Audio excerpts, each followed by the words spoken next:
Гэмсэг судлалын үндэсний төв эмч ажилтнууд шинээр томилогдсон удирдлагын эсэргүүцээс сар гаруй хугацаа өнгөрч байна.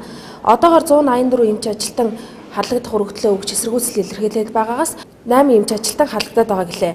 Эрүүл мэндийн ажилтны үйлдвэрчний эвлэлийн хорооны даргын мэдээлснээр энэ сарын 31 гэхэд эрүүл мэндийн яамнаас шинээр томилогдсон энэ хоёр даргын томилгоог цуцлахгүй бол ердөө 5 хоногийн дараа гэмсэг судлалын үндэсний төв бүх эмчнэр ажлаа нэгэн зэрэг хаяна гэлээ.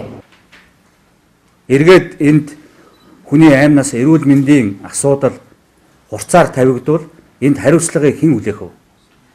Тэнд халагдах хүрэгтлээ өгсөн одоо эрүүл мэндийн эмч, одоо сувилагч, одоо бусад одоо эрүүл мэндийн салбарын ажилтнууд хүлээх үү? Зөв зохистой юм зохицуултыг хийж чадаагүй удирдлага эрүүл мэндийн салбарын одоо энэ удирдлагын төвчний хүмүүс хариуцлага хүлээх үү? Монголын үйлдвэрчний эвлэлийн холбооноос энэ гэмтлийн одоо эмнэлэгт үүссэн энэ нөхцөл байдлыг нэн яаралтай авч хэлэлцэж одоо зөв одоо ийм шийдвэрийг гаргахыг одоо Монголын үйлдвэрчний эвлэлийн холбооноос өнөөдөр санал болгож бүр шаардж байна. Монголын үйлдвэрчний эвлэлийн холбоо болон эрүүл мэндийн салбарын үйлдвэрчний эвлэлийн холбооноос мэдээлж байгаагаар эрүүл мэндийн яамнаас энэ асуудалд ямар нэгэн байдлаар хайхрамжгүй хандаж байгаагаас энэ асуудал үүсэж байгаа маа. Тиймээс гэмсэг судлалын үндэсний төвд үүсэж байгаа нөхцөл байдлыг засгийн газраас шийдвэрлэх хэрэгтэй гэж үзэж байгаа юм байна.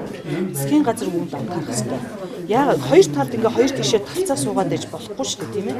Яагаад гэвэл ард иргэдийн эрүүл мэнд амнаас ялангуяа яаралтай тусламж үйлчилгээ үзүүлдэг энэ онцгой юм байна. Тийм учраас эвлэрүүлэн зуурчлагч ажилуулдаг юм.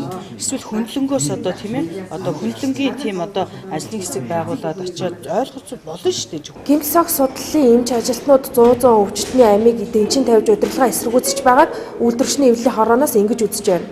За үйлдвэрчний эвлэлийн байгууллага бол нэг хүнийг одоо ярих зохимжгүй. Хамгийн гол нь тухайн байгууллагт ажиллаж 180 эдэн хүн ажилгүй болоод яах вэ? Хөдөлмөр эрхлэж байгаа хүний асуудал. Хоёрдугаар ард иргэдийн амнаас эрүүл мэнд.